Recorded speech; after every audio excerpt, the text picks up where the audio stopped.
Hi, I'm Naoto. I'm the head knife sharpener. It always gets a little bit awkward at here, Knifewear. I've got this mystery box from one of our customers dropped in at our Calgary store. I haven't seen it, and let's open it up. Apparently, it's pretty messed up.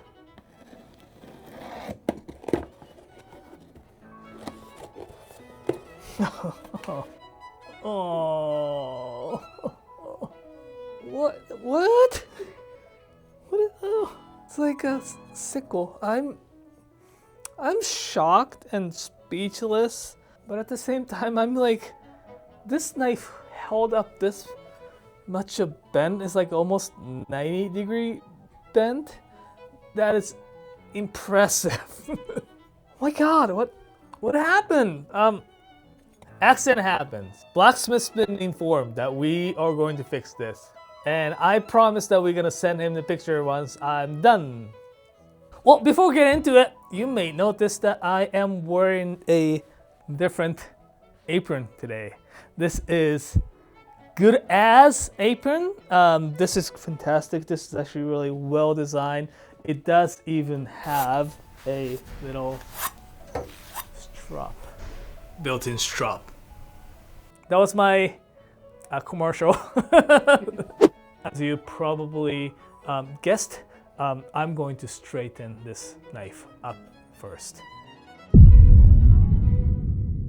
So while I'm doing this, I'm doing it very gentle. I'm bending back with much more gentler force than you would probably imagine, though my face is red right now. There is a part that is really thick that I required a little bit more force than I anticipated, but there is always a risk if you put too much force into it. It won't snap in half per se, but if you move it too much on the back and forth on the knife, that will weaken the steel on the spot and it can actually snap the blade in half. Be careful, do it gently and gradually.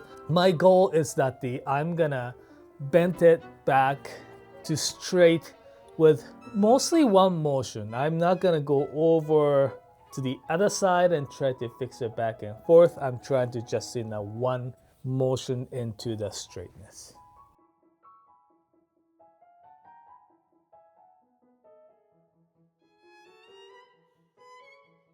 So it's pretty straight. I'm going to get to sharpening stage.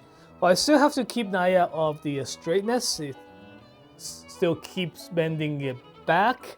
Not too straight, but where it was before. But so I will keep an eye out for that. But before, I'm gonna clean up the little chippy edge and thin out the bevel and polish it off. Next step, I'm gonna go over where the anvil is and I'm gonna hammer this tang back and straight.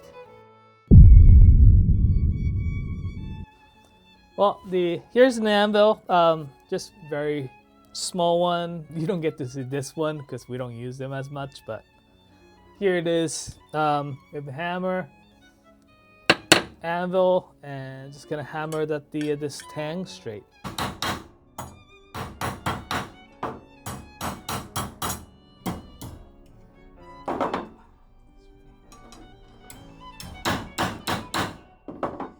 It is crazy. It's started to bend back again. It happens probably because it wasn't really super bent shape for quite some times, and steel remembers the shape, right? So they want to go back to the. It's not original, but they want to go back to where it was. Tang, it's back and straight. I'm going to fix the, blade, straighten them again to make sure it's easy to sharpen afterwards. This hammering tang, I may come back at the very end to see how the handle fits. Otherwise, I may need a small adjustment, but it's straight. first off, I'm going to use this green wheel, roughly around 180 grit. Really nice and coarse and removes the steel really fast. I'm doing this to thin out the bevel.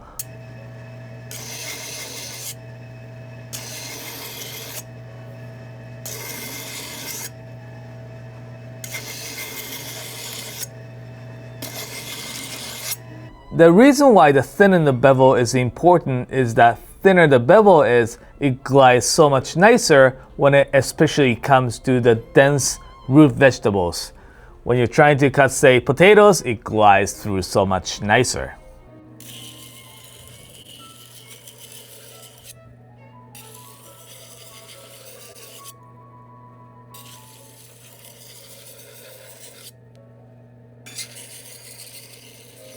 So like these are the spots that's not really touching on the stone, and the other side is pretty consistent because it was bent this way. It's bowed that way. So now I'm working on this pink wheel. Pink wheel is roughly around 800 grit. This will remove the deeper scratches that I left with the previous green wheel. Also, this pink wheel is a great tool to tell where there is actually low spots on the bevels or if the knife is straight. If I see the deeper scratches left on the bevel, I check, then fix the knife accordingly.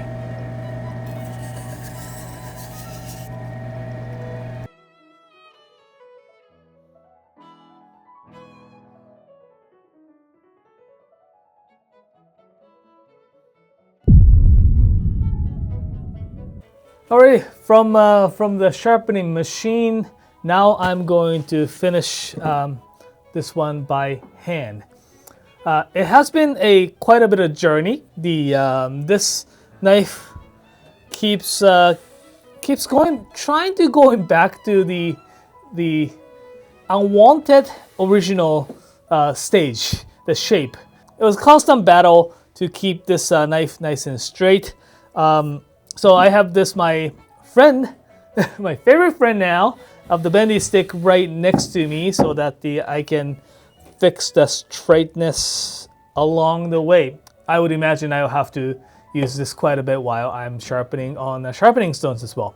First stone that I have here today is the Sharpening Rockstar 320 grit.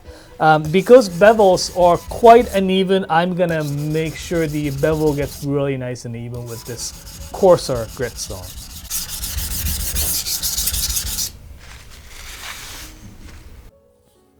So this one here is the King 1000.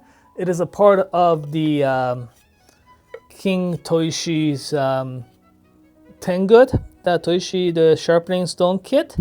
We call it Tengood in English. It's actually a play on words in Japanese. Ten is pronounced as to, and good is in English. So togu, togood, and togu are the play on words.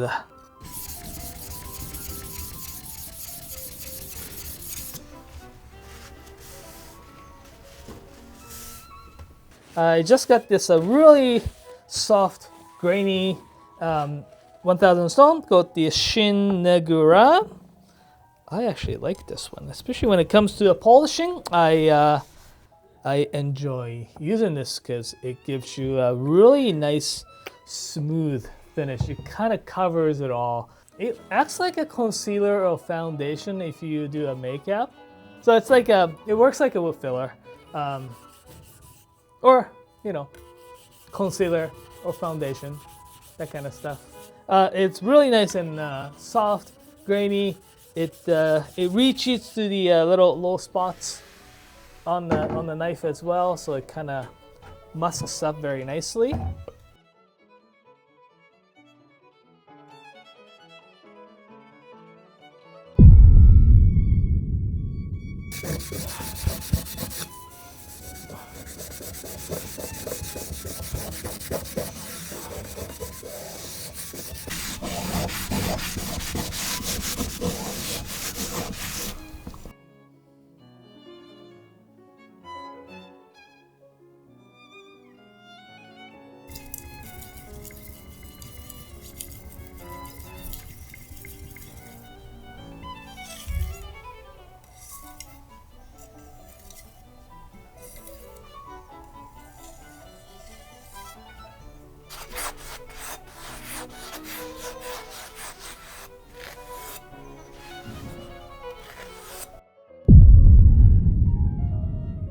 Now I heated the tang to insert the handle so that it fits perfectly. Then I use the mallet to tap the end of the handle and use the law of physics to actually fit it really into place. Well, there we have it. We actually put the glue on the handle and let it cure over the weekend. Now it's nicely, I guess, restored. It's polished. It's very nice handle, reattached to it. It's all good to go. It's nice and sharp. It's going back to the chef who ever sent it to us for repair. Thank you very much. You will be able to use this bad boy again. Thanks for watching. If you have any comments, leave it in the comment section below and let us know what you want to actually see next. See ya! Good morning, Vietnam!